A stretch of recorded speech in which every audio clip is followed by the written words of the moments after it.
நாடகம் புரிதல். எழுதியவர் ஷாகிர் முகமது. திருகோணமலை கிராமிய கல்வி பொருளாதார அபிவிருத்தி நிறுவனம் வழங்கும் விசேட நாடகத் தொடர்.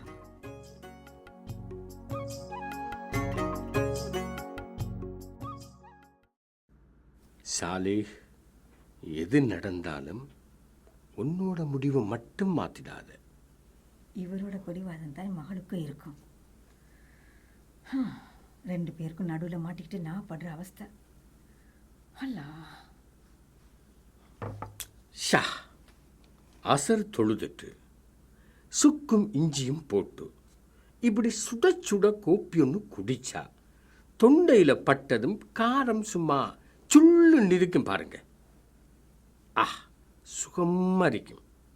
அடடா சியாமா, கோப்பு ஊத்தினவங்க கைக்கு தங்கத்தில் காப்பு போடணும்.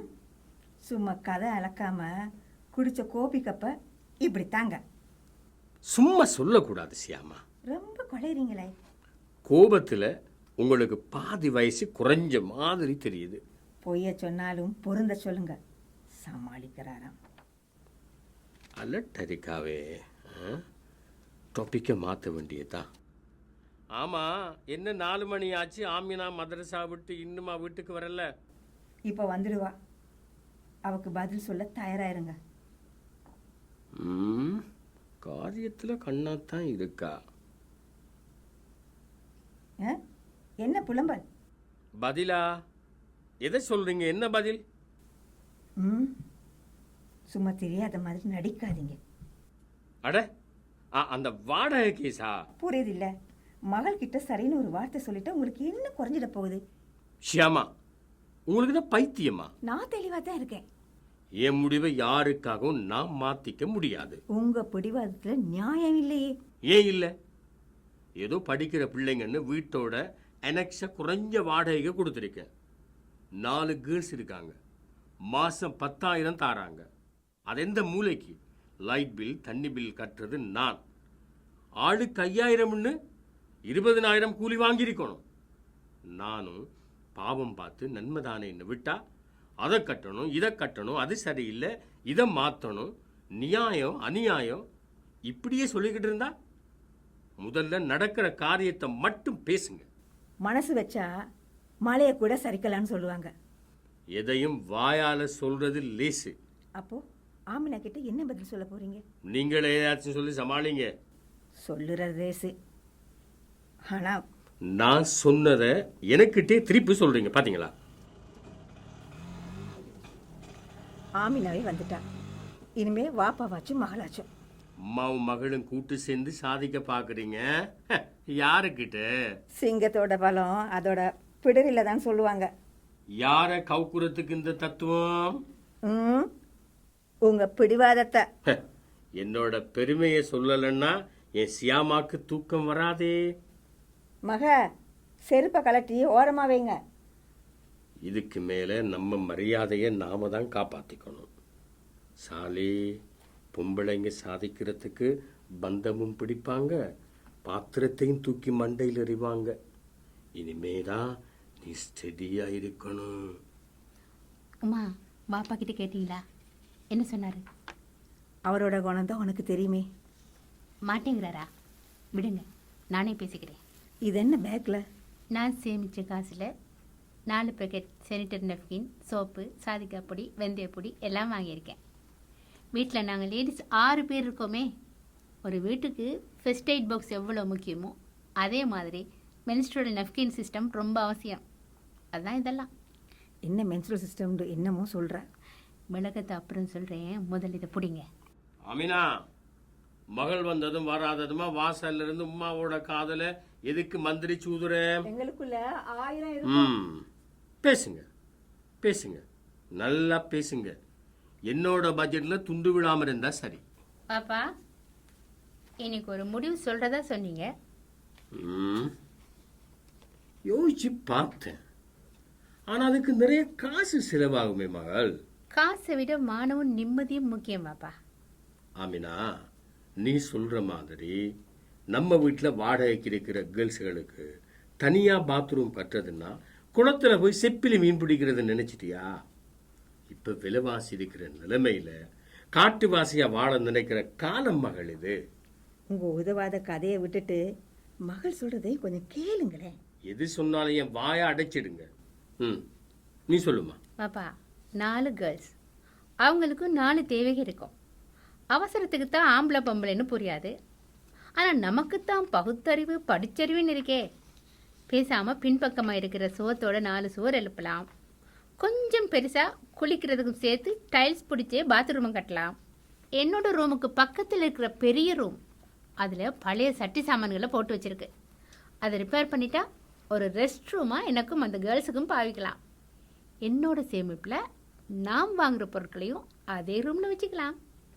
அட, இதுக்கு தான் இந்த பேக்கா? புத்திசாலி பிள்ளை. சரி, நீ சொல்ற மாதிரியே செய்கிற. ஆனா வாடகையை 3 மடங்கா ஏத்தணும். 10,000 கொடுக்கறதே என்னோட ஃப்ரெண்ட்ஸுக்கு சிரமம். சிரமமா? நான் என்ன சத்திரம் வாஞ்ச கட்டி போட்டிருக்கேன். டவுன்ல 2 கடை கூலி வருது. குச்சிவெளி பக்கம் 3 ஏக்கர் தென்னங்காணி, வல்லம் 2 வாங்கி குத்தையை கொடுத்துருக்கீங்க. இந்த வருமானம் எல்லாம் உங்களுக்கு போதாது? ஆத்துல போட்டாலும் அளவரைஞ்சி போடணும்னு நினைக்கிறவன் நான். எல்லாத்துக்கும் பழமொழியா சொல்லுங்க. அதானே, கழுத தேஞ்சி கட்டரும்பு ஆன கதையா போயிட போகுது. மனம் இருந்தா இடம் இருக்கு பாப்பா. மக, உங்களுக்கு தான் சுலையாத்தான் கோல் எடுக்கிறா. நாங்க இப்படி தாங்கம்மா. ம் ம் சொல்லுங்க சொல்லுங்க. ஓ அப்படியா? ம் உம்மாவா? சரி, அல்ஹம்துலில்லா. என்கிட்ட இருக்கு 2 போதுமா? ம் சரி. 2 நிமிஷத்தில் கொண்டு வரேன். சுலைஹா பக்கத்து எனக்ஸில் இருந்துக்கிட்டு ஒரு கோல் என்ன? அம்மா, சாலிகா உங்ககிட்ட வயிற்று வலின்னு சொன்னாவாம். சாதிக்கா பொடி வச்சு கஷாயம் கொடுத்தீங்களாமே, இப்போ வலி கொஞ்சம் குறைஞ்சிருக்கான். உங்களுக்கு தேங்க்ஸ் பண்ணா. அட, இந்த வீட்டுக்குள்ள இப்படி ஒரு சமூக சேவையெல்லாம் நடக்குதோ? நமக்கு தெரியாம போயிட்டு. இப்போ எதுக்கு ஆணு வாய பழக்கிறீங்க? சுக்கு கோபி மட்டும்தான் போடுவீங்கன்னு பார்த்தா கஷாயம் எல்லாம் வச்சு சும்மா வேற லெவல்ல கலக்குறீங்க. பேச்ச மாத்தாம ஆமினாவுக்கு ஒரு முடிவை சொல்லுங்க. முடியுமா முடியாதா? இன்னும் 2 மாசம் போகட்டும், அதுக்கு பிறகு பார்ப்போம். எதுக்கு முடியாதுன்னே சொல்லியிருக்கலாமே. அதான் தெரியுது, அப்புறம் எதுக்கு? உங்க பிடிவாதத்தை யாரால மாத்த முடியும்? ஓட்டச்சட்டினாலும் கொழுக்கட்டை வந்தா சரி நினைக்கிறீங்க. ப்ளீஸ், நான் கேட்டதை நீங்க செஞ்சு கொடுக்கலனாலும் தாங்கிக்கிறேன். இந்த பழமொழி சொல்றது மட்டும் வேணாம் பாப்பா. உங்க வாப்பா கிட்டயா சொல்ற? செவிடங்காதுல உன சங்கு மாதிரி தான். ஐயோ உமா, முதல்ல கையில் இருக்கிற அந்த பேக் எங்கிட்ட தாங்க. இப்போ எதுக்கு எரிஞ்சு விழுற? தவளையும் தன் வாயால கெடும்னு சொல்லுவாங்களே, அது நான் தான். யாரு? நேரங்கட்ட நேரத்தில் நம்ம ஹசரத். அஸ்ஸலாமு அலைக்கும் ஹசரத், சொல்லுங்க. என்னையா? இஷா தொழுதுட்டு வாரண்ணே. ஓ மதரசாவுக்கா? சரி சரி சரி, அப்படியா? சரியா ஹசரத், சரி சரி. வார். இவர் எதுக்கு நம்மளை அவசரமா சந்திக்கணும்னு சொல்றாரு? அதுவும் நம்மளோட மகளை பத்தின விஷயமும் சொல்றாரு. கப்பல் கவுந்த மாதிரி ஆயிட்டீங்க, என்னாச்சு? அசரத் ஏதோ அவசரமா என்னோட கதைக்கணுமாம். ஏன்? போய்தான் கேட்கணும்.